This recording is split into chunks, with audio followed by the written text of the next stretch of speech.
Hey everybody, Miss Thoman here.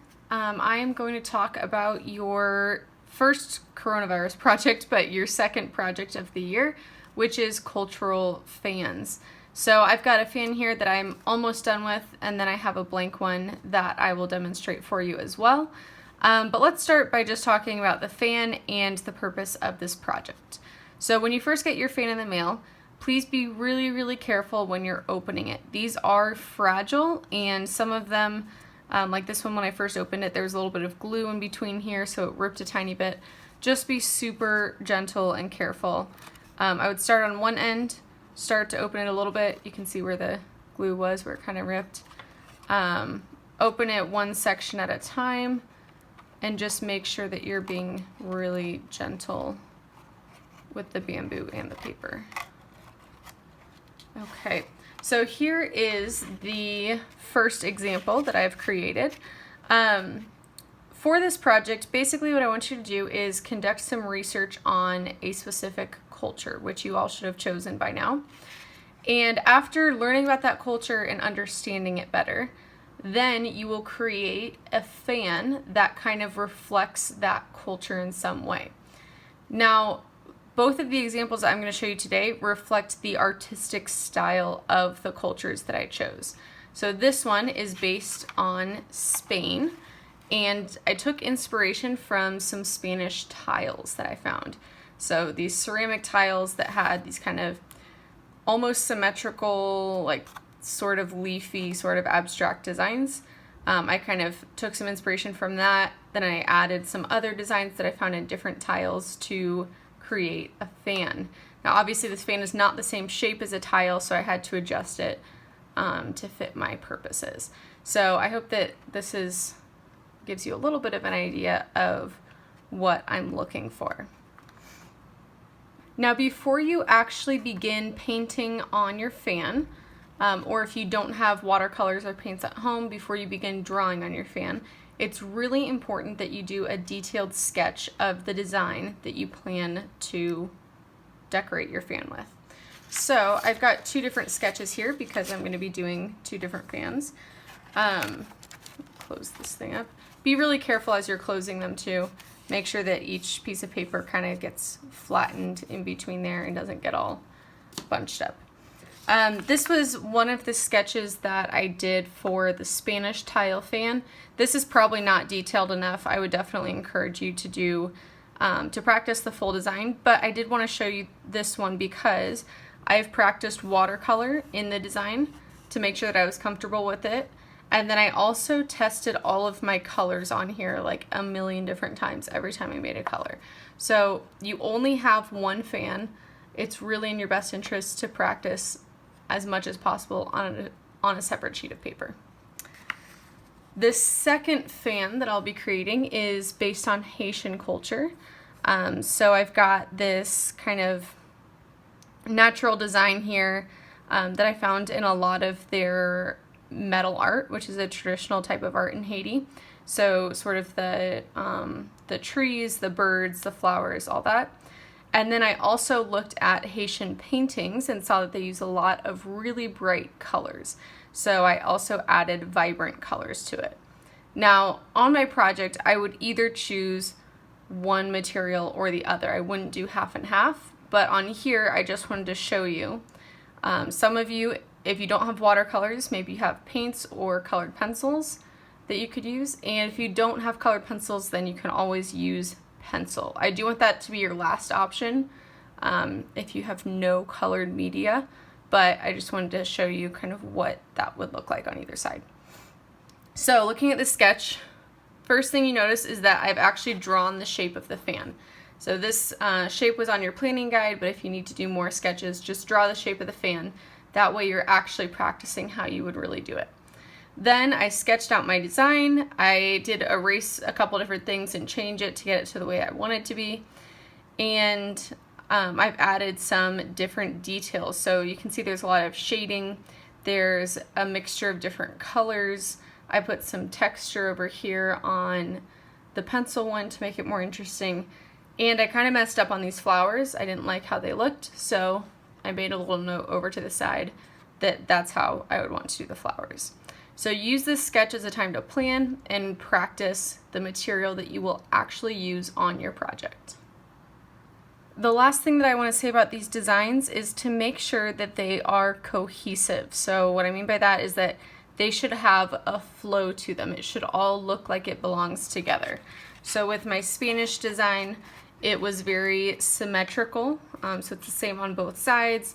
The designs sort of fit together. Obviously, since it's a curved shape, it doesn't curve completely with it, but the colors are similar.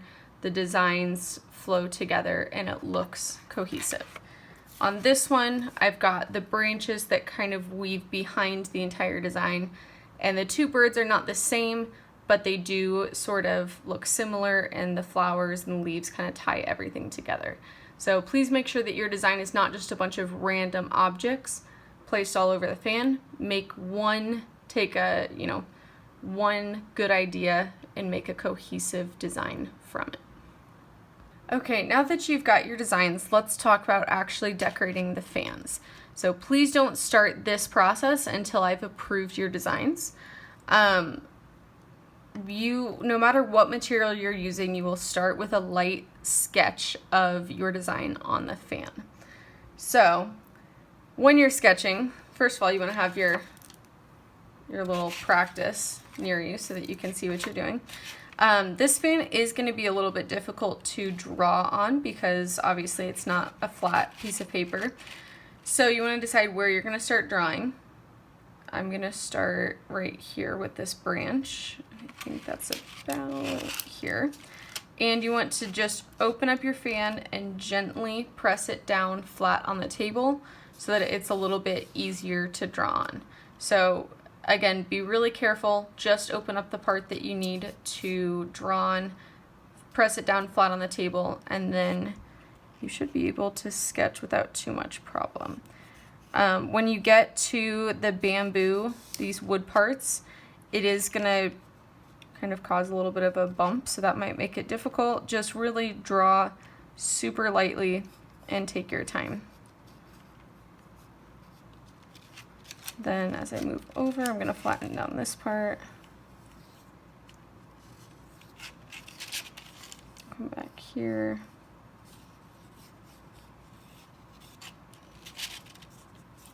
Okay, now as you're drawing, if you mess up, you can erase on these fans. Just do it really, really carefully. So take whatever eraser you have and just very lightly sort of remove that pencil line. Do not erase, don't press hard when you're erasing or you'll rip the paper.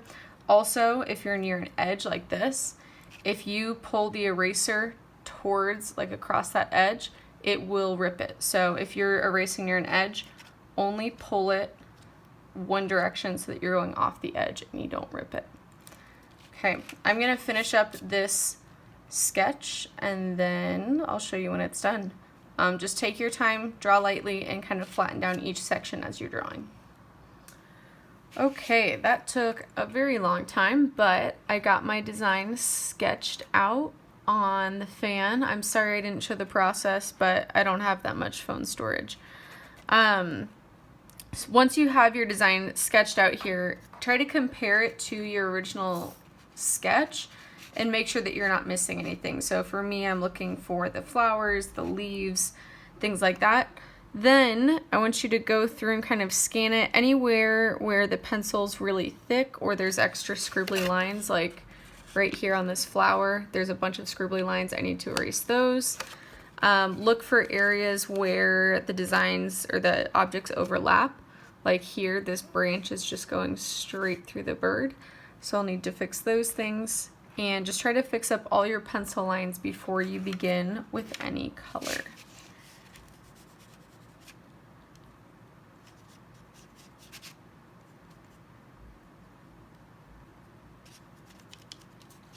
And this is an eraser that I took out of a mechanical pencil. It's just a little bit easier to use.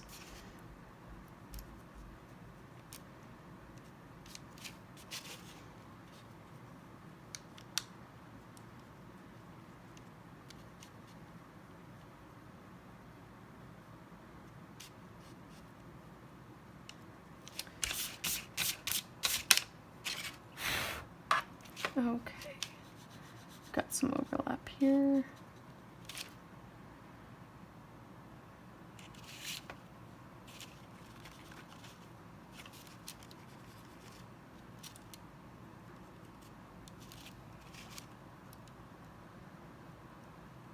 Okay, I think that's all the overlap. Oh, a little bit more here. All the things that I can see that I need to erase. So I've got my design sketched out. Now, if you have watercolors or any type of paint available to you, please use paint. This is a painting class, so paint is ideal.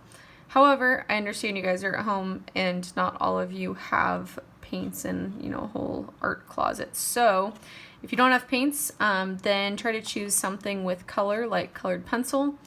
If you don't have colored pencils, then you may use just a regular pencil.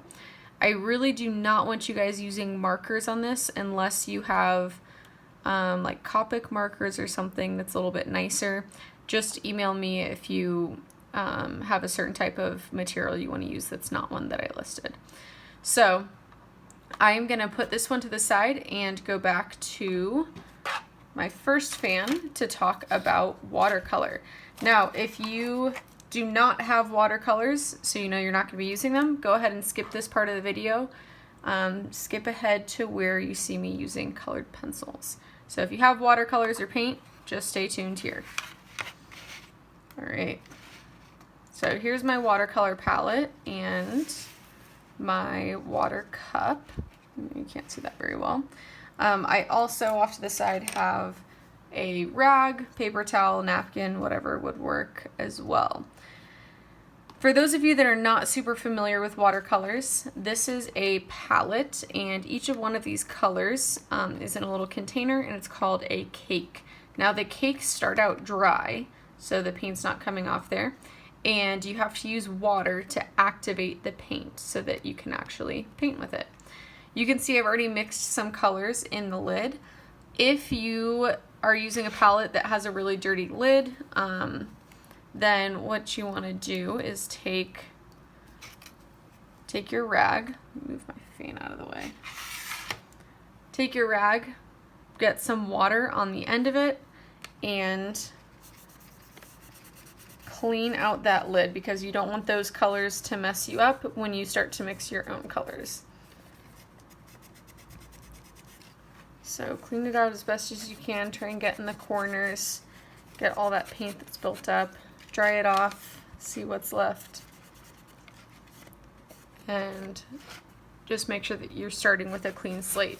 Now, I actually mixed all of these colors for my fan, so I'm just going to go ahead and leave the rest of them. But again, if you have a messy palette, clean it out. I am almost done with this fan, but I do need to add a little bit more shading to some different parts of it. So, looking here, you can see that for a lot of my colors, I've actually painted with the color and then made a slightly darker version of that color and shaded with it. To make a good shade with watercolors, I don't recommend mixing black. The black is just gonna take over and kind of ruin the color. What I would do is just use less water. So when you make a light color like this, you've got quite a bit of water. To make it a little bit darker, just have more concentrated color and less water. So don't add black, just use less water. So I need to add some shadows over here. I need to add some shadows to this part and to the blue, and then I think I will be done. Okay. So I'm going to take my brush. I'm using a pretty small one for details. Going to put it in the water, and if I've got too much water on my brush, I can just kind of tap it on the towel to get some of the water off. It's not completely dry, but a little bit less water. Then I'm going to come over to my color. Since I already mixed this, even though it's dried, if I add water to it, it will lift right back up. So you could go straight out of these containers if that's the color you want, or you can mix a color over here. I'll talk about mixing one in just a second. Since I have this on my paintbrush, I'm going to go ahead and paint. So when you're painting on here, same as drawing, you want to flatten out the section that you need to paint on. And then I'm going to look over here to see what I did. And you can just start painting. That color is definitely not showing up as much as I wanted it to. I want it to look more like this. So I am actually going to mix a slightly different color. Now, if you don't know how to mix watercolors,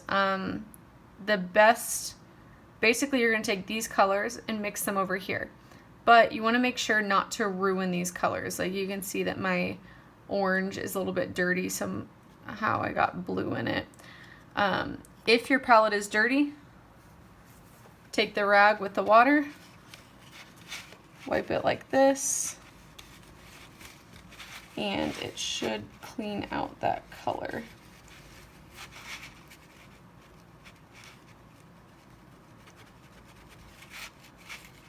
So if you or a sibling has accidentally messed up your palette, just go ahead and do that, and it'll clean it out. Then take your brush. I'm going to use a slightly bigger brush. Dip it in water, make sure it's clean. So I've got just plain water on here. Then activate some of the color that you want to use, your first color, and try to get it off your brush into this little section that you want to use. I'm going to add more water to it so that it flows a little bit better. Add a little bit more red. Okay. Now I'm going to wash off my brush, dry it just a little bit because there's too much water. Brush is clean again. Now I'm going to go to the next color that I want to use. So since I cleaned my brush, I'm not going to mess up this purple color here at all. I'm just going to take purple and make sure that it's only mixed over here on this side. Then, man, I really should have written down what colors I used for that. Okay. I'm gonna add a little bit of, just a little bit of brown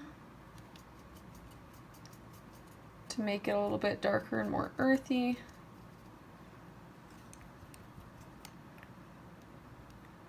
And probably go back to the red because that purple kind of took over.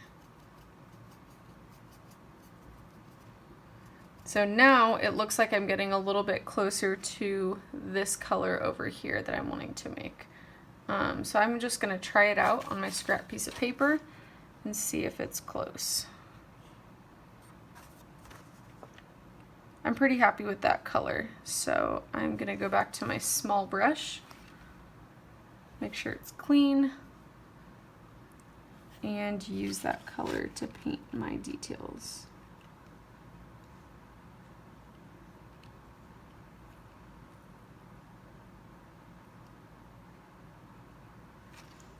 Now you can mix your own colors or you can kind of stick with the ones in the palette. That is up to you. I think that you can get more interesting colors if you mix them. Just make sure that you always test it on your scrap paper before you put it on your fan so that you know how the color is actually going to look on paper. Also, totally just lost my train of thought. Oh, with the fan, since this paper is very thin, the one watercolor technique that you don't want to use on these fans is a wash. Do not do washes are when you put down a bunch of water and then you add paint to it and let the paint flow through there. Do not do washes on here because I'm afraid that the paper is too thin. It'll just kind of disintegrate with that much water. So stick to, don't worry about, you know, having a background color or anything. Stick to more solid colors. If you want a lighter color like this, add more water to whatever color you're using. If you want a darker color like what I just made, then you're gonna have a little bit less water and more pigment, so more color in the water.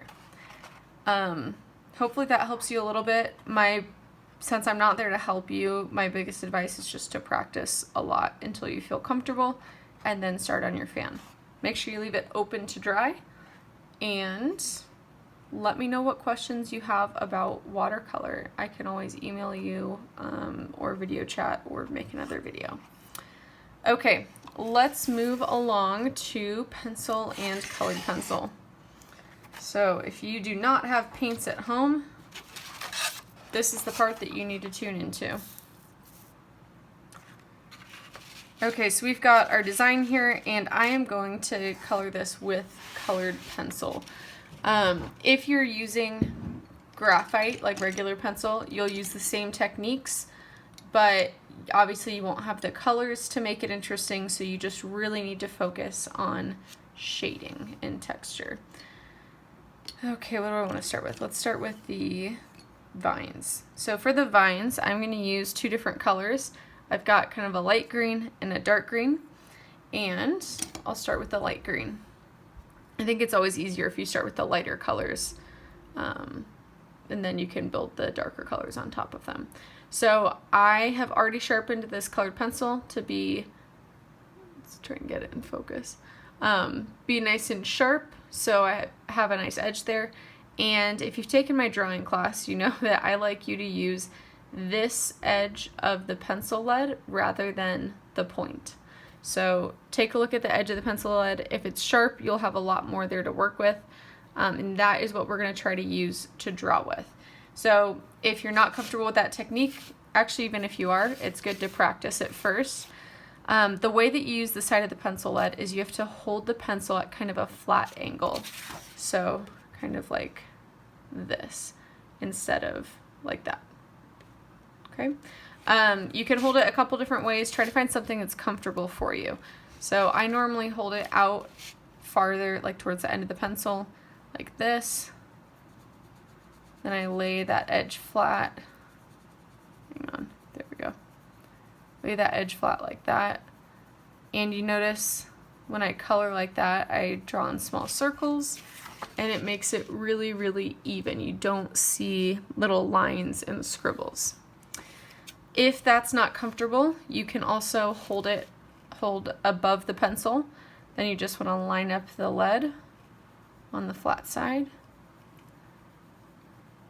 Draw in small circles, kind of the circles should overlap each other. I got some sort of dirt or other pencil in there too. But you can see that it doesn't really show lines. And then you also want to make sure that you are drawing really lightly the entire time that you're drawing. And if you need an area to be darker, instead of pressing really hard, just put more layers on. So this will take some patience, but it will look so much better in the end. So do not press hard with the colored pencils. Layer up lightly and add as many layers as you need. Okay, let's go ahead and get started on here. Now, colored pencil and pencil are going to be kind of tricky on the fan because they really catch on these edges. So paint is a lot better. If you have paint available, please use it. But it's really just going to be important that you use the side of your pencil and draw very lightly. And I'm going to try to draw kind of in the section between those two wood parts so that I can focus on the edge by itself. So I'm going to focus on that edge. Now I'm going to draw on top of the wood.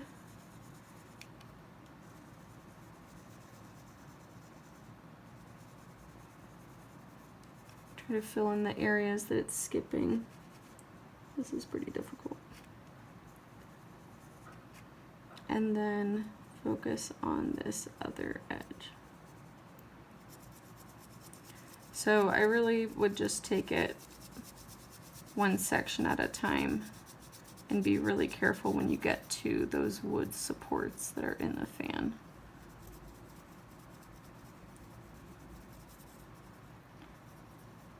Okay, so I've got that section colored in light green. Obviously I would keep going and color in this entire like branch here, maybe the other branches as well, make them all this light green. Then I'm going to switch to my darker green. Get this out of the way. And what I'm trying to do here is make the branch look rounded. So instead of just, I don't know, randomly coloring over the whole thing with dark green, I'm going to color more towards the edges and kind of fade to that light green in the center. Since the sunlight is probably coming from above, I'm going to put more shadow, so more of the dark green, on the lower part of the branch. So I'm going to start on this lower part of the branch. Hold this more at an angle. Shade with the dark green, then lighten up even more as I go towards the center. Maybe do a couple more layers here to get it darker.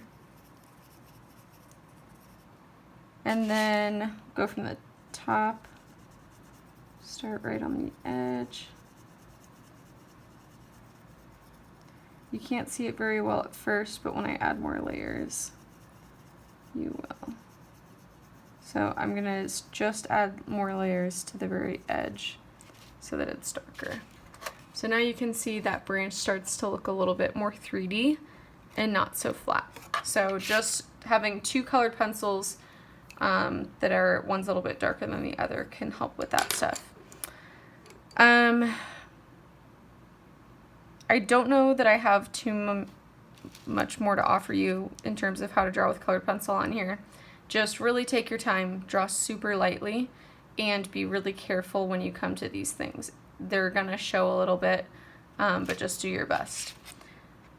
Make sure that your pencils are sharp, and if you are using graphite, like what I've used here, graphite's just a regular pencil, do the same thing. Sharpen your pencil, so a lot more than this. Use the side of the pencil and draw really, really softly. If you need to, this kind of pencil is easier to erase, so you can erase parts if you need, and then layer up areas that you want to be darker. So if you want a nice gradient where it goes from dark to light, do it in layers. Don't just press harder. Okay. Let me know if you have any questions about that stuff. I hopefully will finish this one, but it's taken me freaking forever. So just let me know what questions you have. I'm happy to help you, and I'm going to try to approve as many planning guides as possible. So go ahead and get those submitted as you finish them.